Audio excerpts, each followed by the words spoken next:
everyone! Welcome back to English with Cheri. I'm Cheri. And I'm Nick. Hey, everybody. Today, we have a really practical episode for you. We're going to talk about going to the post office.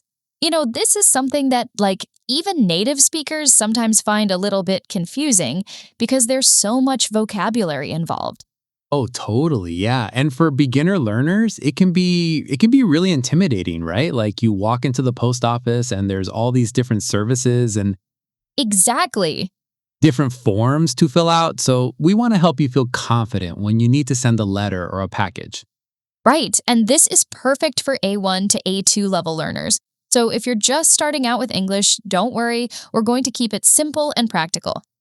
Nick, should we start with some basic vocabulary? Yeah, absolutely. So let's start with the most common things you'll need at the post office. First, stamps. You need stamps to send letters.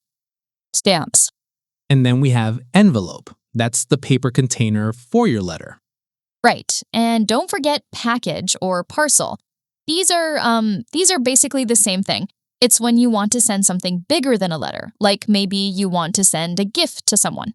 Exactly. Package, parcel. And then you have the address. That's where you're sending it. You write the address on the envelope or package. And there's also zip code or postal code. That's the numbers that help the post office know exactly where to deliver your mail. Oh, good point. Yeah. And what about delivery options? Like there's regular mail, which is the cheapest and slowest, and priority mail, that's faster but costs more, and express mail or overnight delivery is the fastest. Exactly. Before we do the role play, what do people usually say when they walk in, and what mistakes do learners often make? Well, usually the person working there will say, "How can I help you?" or "Next," if there's a line. And you can respond with something simple like, "I need to send this letter," or "I want to mail this package." Oh, that's a great idea. One thing that confuses a lot of people is the difference between a letter and a package. A letter is thin, flat, and goes in an envelope. A package is, it's bulky, three-dimensional. The price is very different too. Yeah, those are perfect. And if you need stamps, you can just say, "I need stamps," or "Can I buy stamps?" It's really that simple. And they might ask you how many stamps you need or what kind of stamps, because there are different types. There are regular stamps for letters within your country and international stamps for sending letters to other countries. Right. And another thing that trips people up is understanding the different sizes. Like if your envelope or package is too big or too heavy, it might cost more. There are size and weight limits for each price category. And here's something else. Sometimes you need to fill out forms. For international packages, you usually need a customs form. Don't worry though, the postal worker will help you, or there are usually examples posted on the wall. Oh, that's a really good point. So you might hear domestic or international. Domestic means within your country, international means to another country. Good point about the forms. Oh, and here's something practical.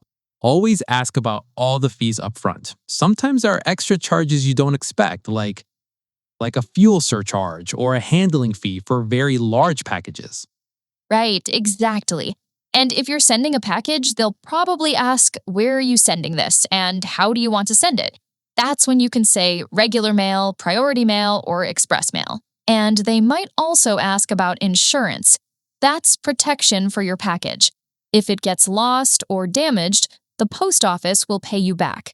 You can say, yes, I want insurance, or no insurance, thank you. Good point. Okay. Let's do a little role play, Cheri. This will help our listeners hear how a real conversation sounds. I'll be the postal worker, and you can be the customer. Okay, sounds good. Let's do it. Next, how can I help you today? Hi, I need to send this package to my sister in California. Sure, no problem.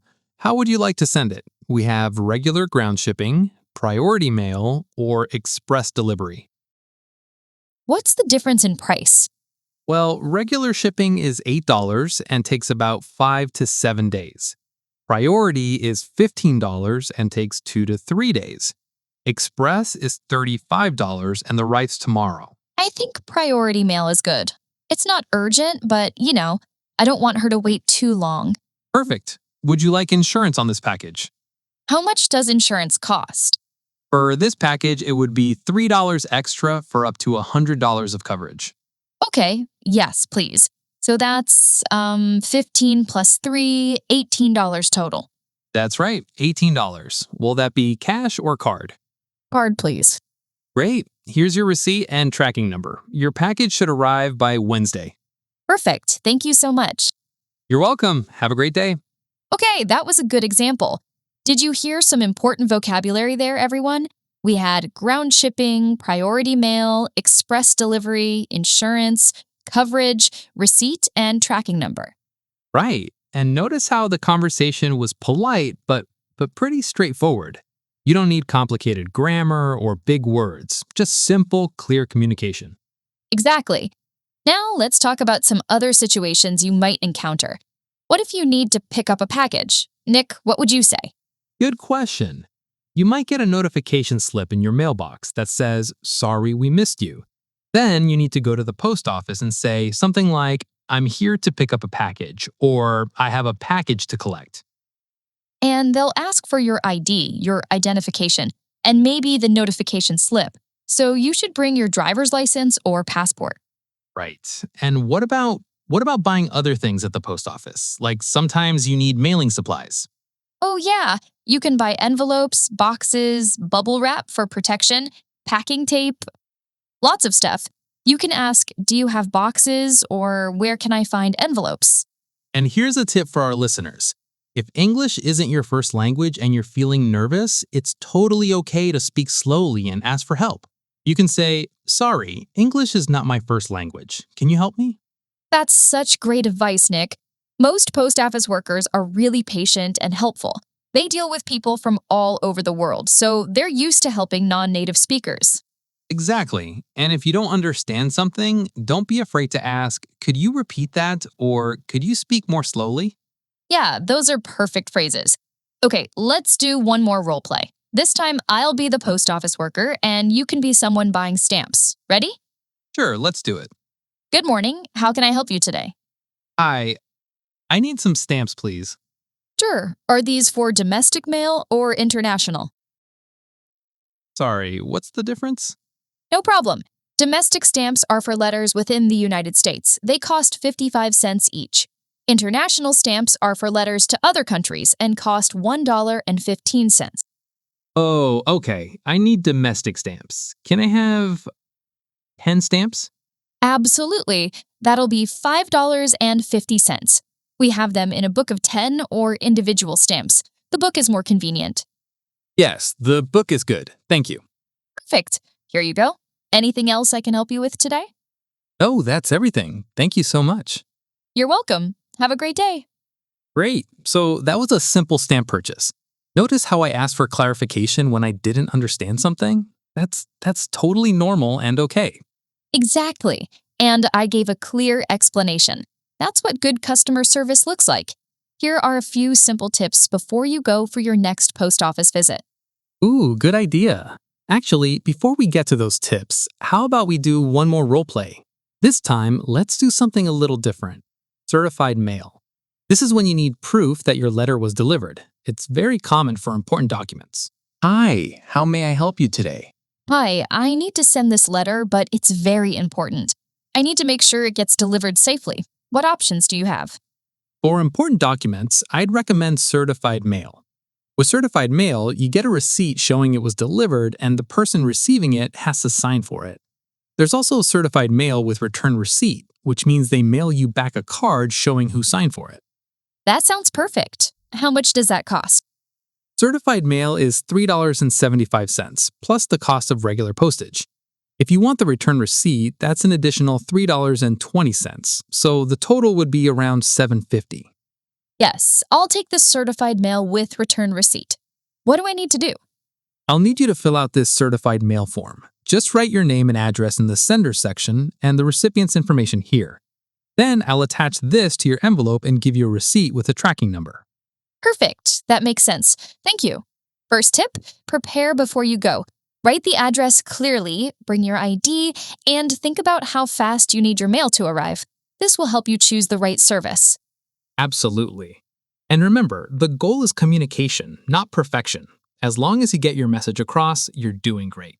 You know, Nick, I think it would be helpful to talk about some cultural aspects of using the post office in the United States, especially for our international listeners who might be used to different systems in their home countries. Absolutely. That's such a good point. For example, in the US, postal workers are generally very helpful and patient, but the pace can be quite fast, especially in busy cities. In some cultures, there might be more back and forth conversation, but here it's usually pretty direct and to the point.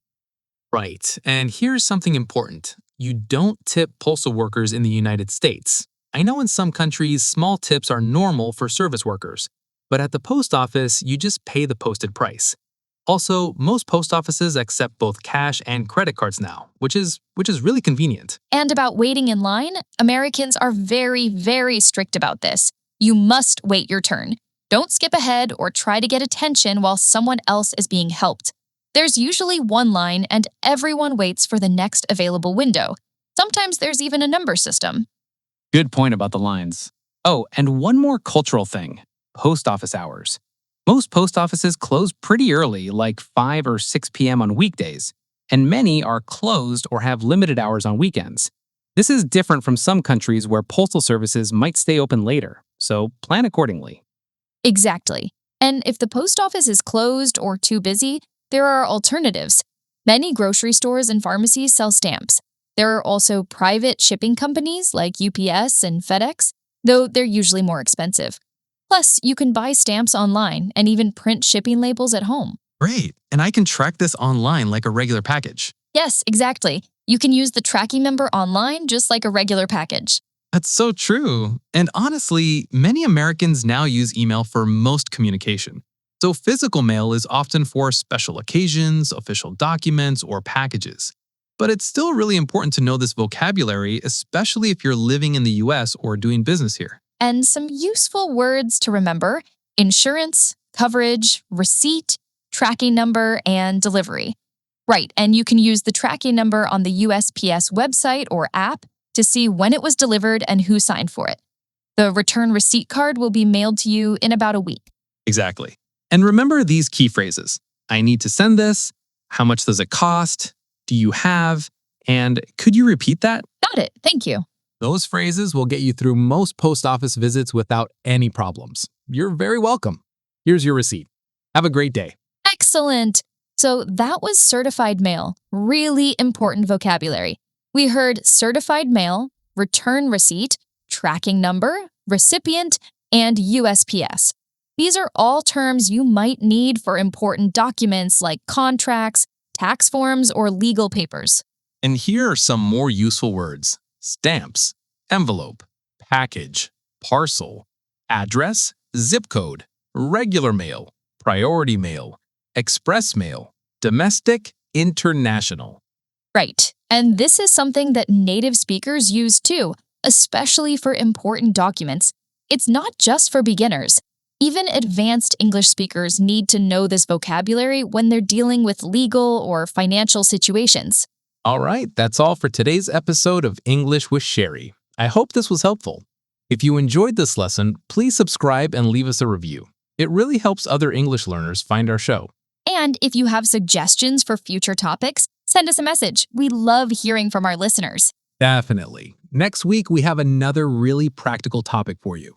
Something you can use in your everyday life. Yeah, we're going to keep helping you feel more confident in real situations. So make sure you come back and listen. Until then, keep practicing your English and don't be afraid to make mistakes. That's how we learn. Thanks for listening, everyone. See you next time. Bye.